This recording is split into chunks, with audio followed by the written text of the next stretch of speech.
мен сиздин мисалы үчүн карындашыңыз балким эжесиз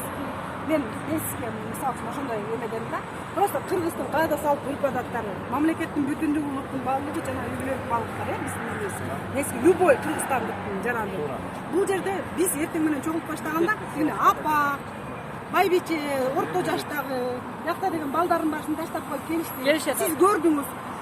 просто адамгерчиликтен ушу мен башка чет мамлекетке чыкканда делечи кыргыздар бири бири менен жолу мындай чогула алып турбайбы ой сен таластыксың ой сен ыскөл чогула алат экен мен негизи сиз просто бир эле нерсе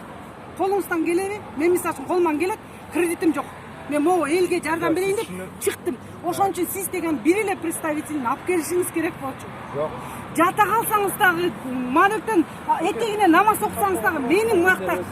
немелерим келди 7 дубан боюнча элдердин баасы келиптир мен ушул жерге келип ушул жерге хотя бы келип кеткиле депчи хорошо мен сизге бир суроо берейин туура бериңиз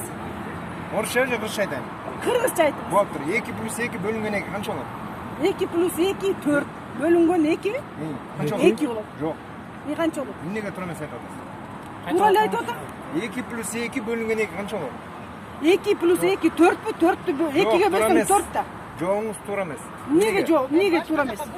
жок башка эле сиз просто отвод кылып атасыз отвод кылып атасыз мен сизге эмнеге айтайынбы өзүңүз айтыңыз жол 3 болот түшүндүрүп берейинби сөйлөгөндө математика болобу жол эрежеси болобу башка ар бир нерсе жол өзүнүн эрежеси болот туурабы болобу болот бизде да эреже бар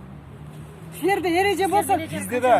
ошо эреже боюнча ондун кызматкери мен эреже эмес мен сизге башында баштаганда эле сразу айттым сиз кыргызсызбы дедим жарансыз ооба дедиңиз неме америкада барса деле кыргызды кыргыз көрсө көлдүк десе көлдүк дейт экен деп мен жөн эле аны айткан жокмун мен сиздин 3кө 3 кошорду бирден 4төн 1 аларды мен билгем ошо ар бир кишинин эрежеси бар деп мен просто сиздерге өтүп атам адамгерчилик болсо мисалы үчүн менде кредит жок мен текшерсең болот любой жерден текшертиңиз